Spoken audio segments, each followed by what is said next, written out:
Queridos irmãos, queridas irmãs, esse vídeo é o último vídeo de hoje, 205, a Gênesis capítulo 15,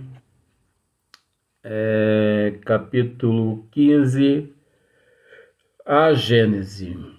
Então, dando sequência-se aqui no tema.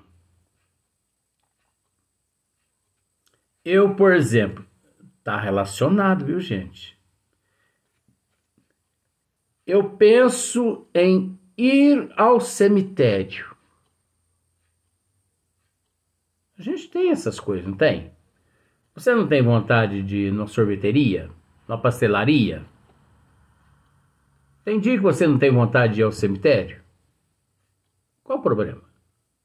Nós não somos anjos ainda, não? Só que é o seguinte, o dia que eu penso em ir ao cemitério e que vó me diz assim, não vá hoje, meu filho, que eu desobedeço.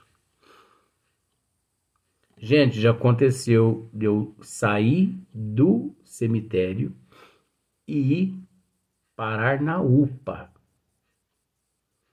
Pressão 17, 18, por 10, por 11, por 12. Por causa dos fluidos, por causa das energias, esses elementos os quais nós estamos tratando. Tem uns que captam mais que outros devido à sua sensibilidade, devido à sua bagagem. No meu caso ali, desobediência, indisciplina e irresponsabilidade. Mas o dia que eu penso, vou ao cemitério e vó me diz assim, pode ir, mas não desvie-se do trajeto. Eu conheço esse trajeto. Eu vou e volto. Normal. Você não me vê em velório. Porque, eu vou usar aquele termo, já quebrei a cara várias vezes em velório, então eu evito ir em velório. E se você me vê em algum velório, é porque ali permitiram que eu fosse. E para você ver como são as coisas, né?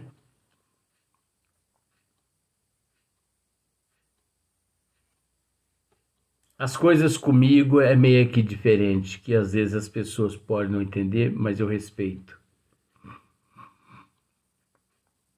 Se uma pessoa da minha família desencarna e eu tenho um trabalho a realizar, eu realizo primeiro o trabalho, para depois ir ao velório.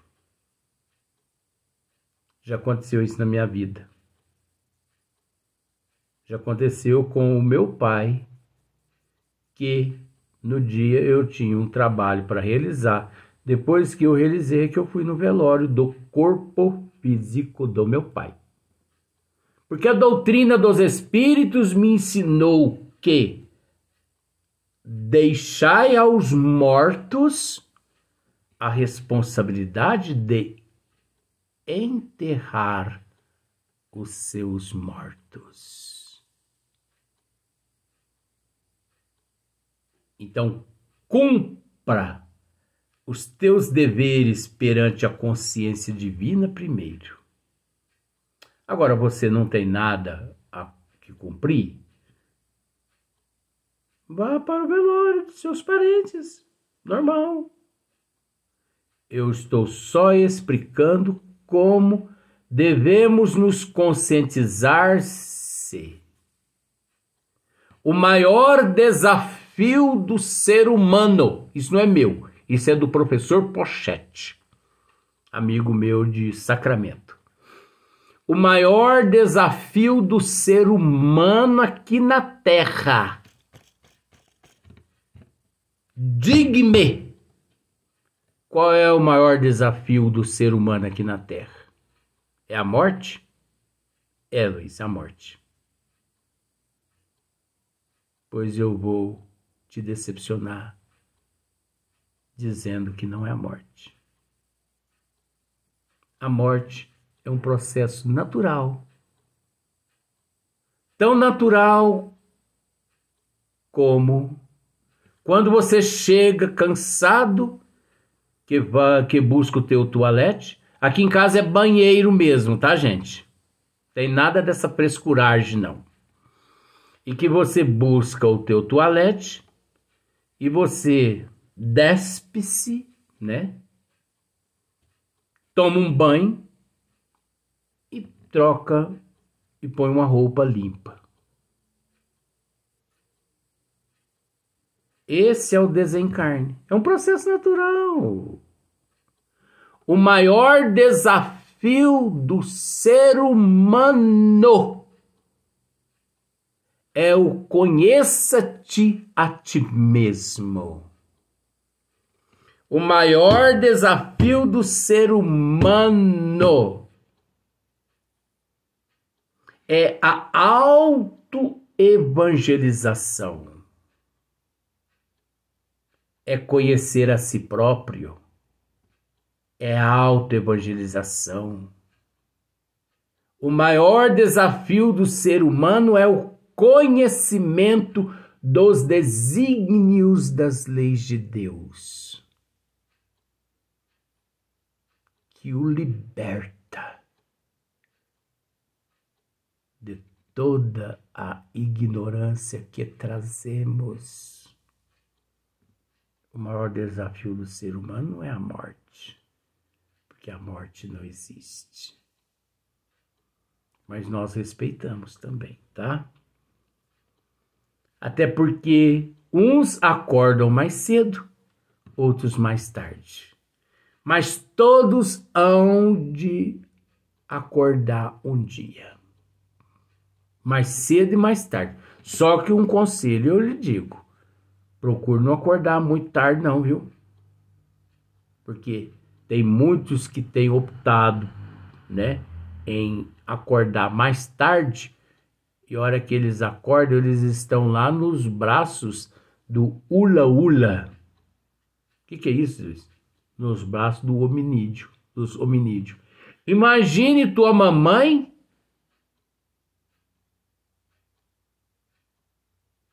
hominídeo.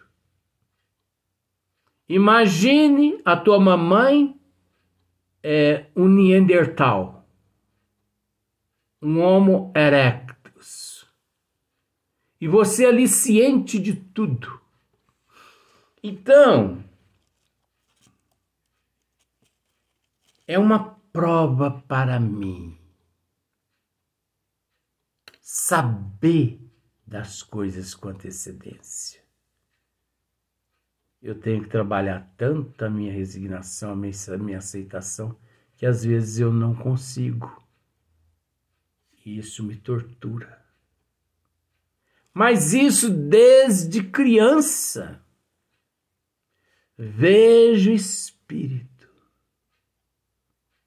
Ouço espírito. Tenho dito que na época de Joana d'Arc, eu seria um candidato excelente a uma fogueira.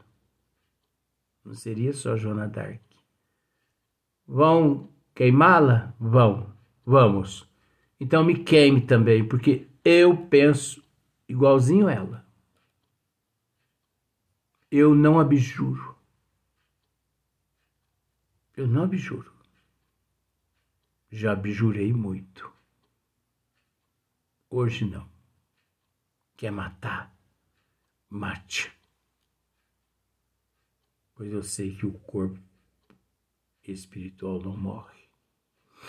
Então vejamos. Jesus, com sua capacidade evolutiva, ele via os pensamentos de Judas. Ele via os pensamentos de Pedro. Ele via e anunciava com antecedência. Hoje mesmo, quem se encontra aqui, né, nesse repasto comigo, me trairão. Aquele que se tocar primeiro na vasilha de alimento. Hoje mesmo me negarão, Pedro. Ele viu os pensamentos, a alma, o espírito, se é que nós podemos usar esses termos quando se fala de Jesus. Porque eu não me conformo em ter que usar esses termos, mas tudo bem. Porque eu penso que Jesus ele não possui mais esses termos. Perispírito, espírito, alma, dupla vista, mas vamos ficar quieto. Porque se for mexer, é igualzinho caixa de moribundo. Enquanto tá tudo quieto, tá tudo bem. Você abre a boca, alvoroça todo mundo. E você só leva pancada. E pancada chega às espirituais que eu recebo. Mas que tem muita coisa que precisa ser analisada e que só daqui uns 300 anos, 1000 anos, 5000 anos é que nós vamos tá preparado para saber de tudo isso. Então, Jesus via, como muitos, por exemplo,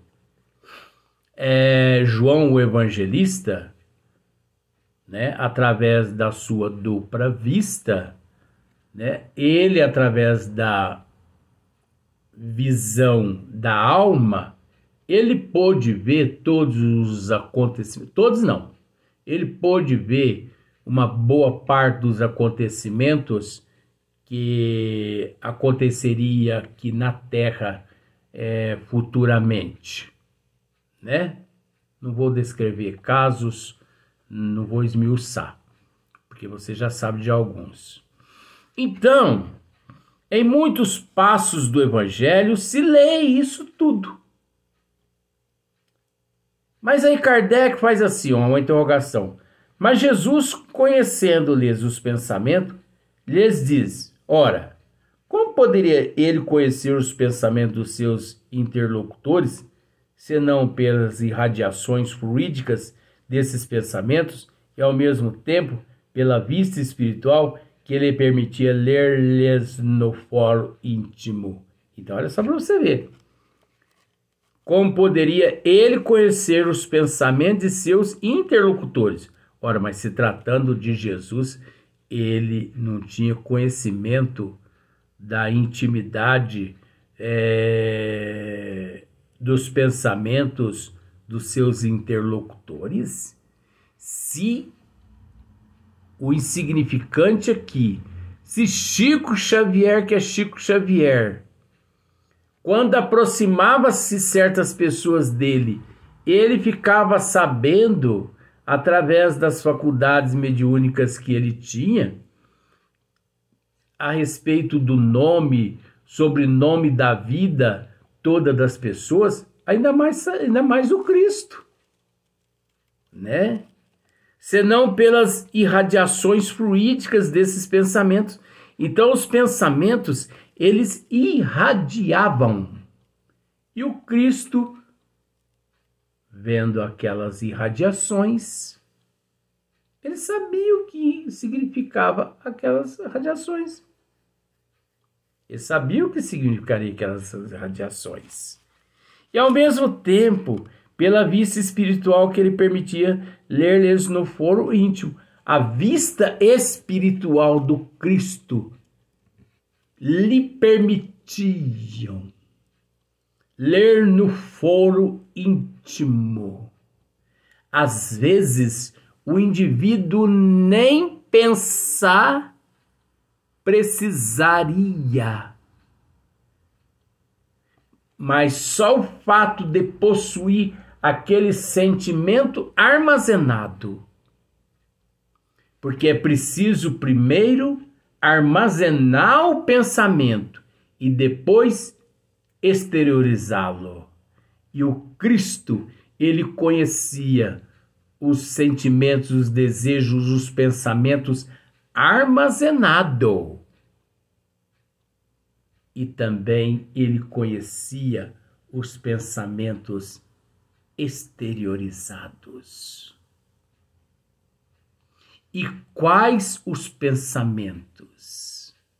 Quais os sentimentos? Quais os desejos? É preciso entender que os pensamentos, os desejos, os sentimentos, as fantasias nunca que afetam os espíritos nobres. Se eu penso mal do Cristo, problema meu. Se eu penso mal de Deus, problema meu. De Eurípides, problema meu. De Bezerra, problema meu. Porque são seres inatingíveis. Você está pensando contra uma rocha. Bate lá e volta. Agora, nós sabemos que todos esses sentimentos, esses desejos, esses pensamentos imperceptíveis, sutis, complexos, né? Eles nos desestruturam. E um leve pensamento faz com que eclode no nosso organismo um câncer orgânico. Porque existe o câncer orgânico, como existe também o câncer espiritual. Agora, só eclode no corpo orgânico o câncer espiritual porque há no perispírito o câncer espiritual, esperando uma baixa imunologia através de alguns sentimentos imperceptíveis para que as portas psíquicas, as portas da alma, se abram para que todos os vírus perispirituais eclodam no organismo físico.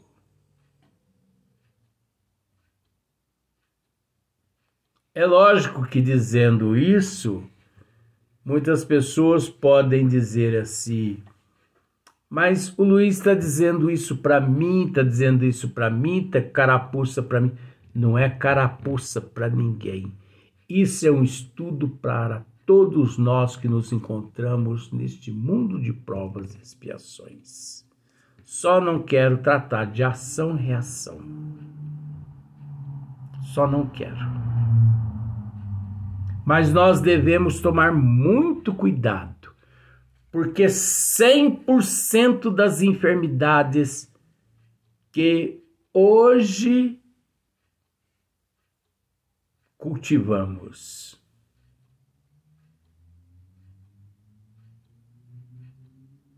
elas têm origem na nossa psique.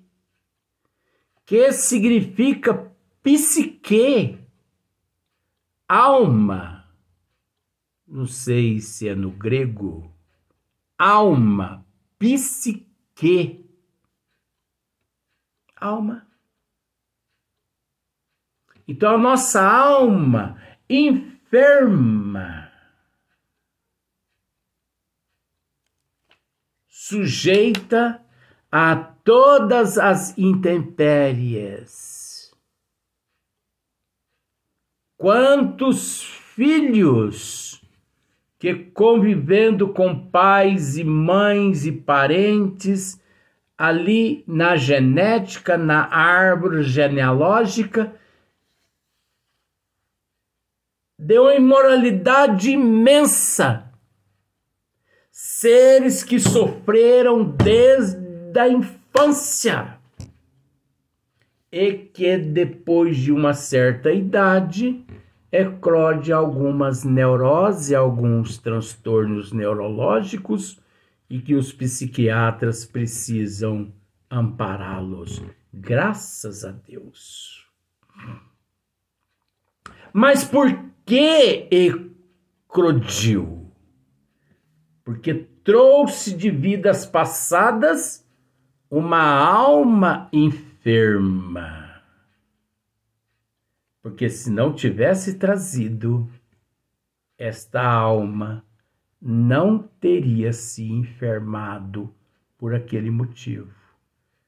Ali está relacionado muito mágoa, ressentimento, revolta, não perdão. Sentimentos que só o indivíduo é capaz de saber. Que ninguém sabe. Se você vai a um neurologista, você descreve 50% em 100% ao neurologista. Porque o próprio paciente não consegue relatar 100% do que ele sofre ao neurologista. Eu consigo, Luiz. Me desculpe, mas não consegue. Gradativamente, de acordo com o medicamento, a pessoa vai se adaptando. Aumenta o medicamento ou diminui o medicamento. Enquanto existe milhões de crianças que sofrem todo tipo de tortura emocional, tortura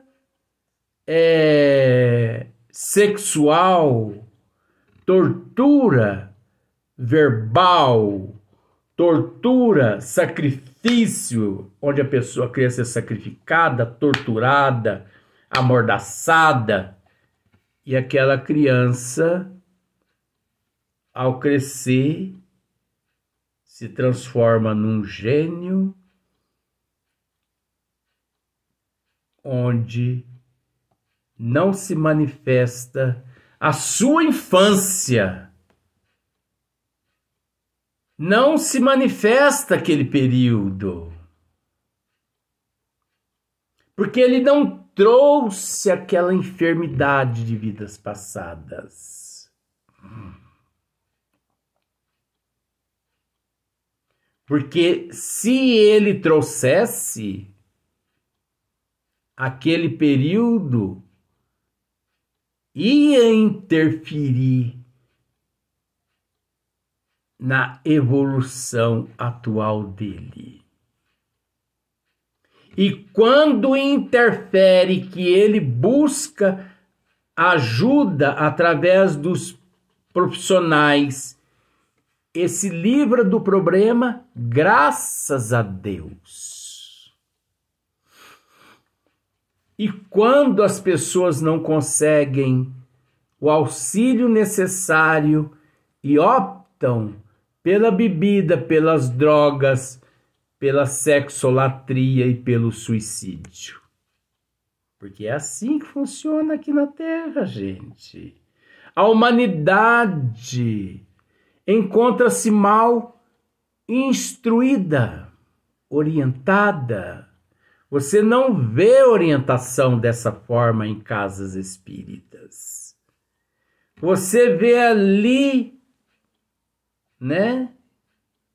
Uma pincelada aqui, uma pincelada ali, que você se lembra de vez em quando. Eu ouvi dizer mesmo a respeito disso. Mas só aquilo. Então você consegue entender que aqueles espíritos, aqueles seres aqui no corpo físico, que possuem uma forte tendência a todo tipo de transtorno oriundos da infância, porque já chegaram aqui ao corpo físico doentes. Você consegue entender, com todo respeito, que todos aqueles que chegaram aqui no corpo físico e foram tratados pior que capachos e que mesmo assim nada repercutiu em seu emocional e em seu psicológico. Eu conheço muitos nessa minha andança na doutrina dos espíritos. Esses não trouxeram aquela chaga purulenta de vidas passadas.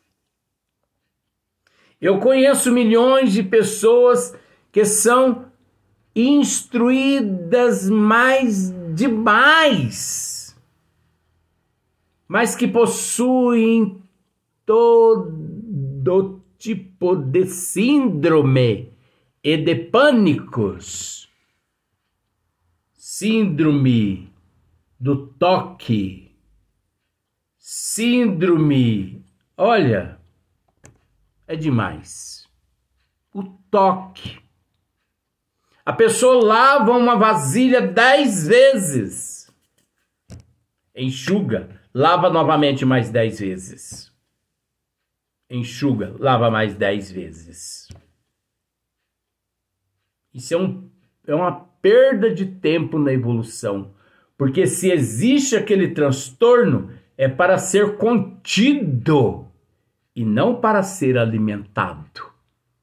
Vamos gravar mais um vídeo a respeito desse assunto? Tá gostoso, não tá? Vamos lá.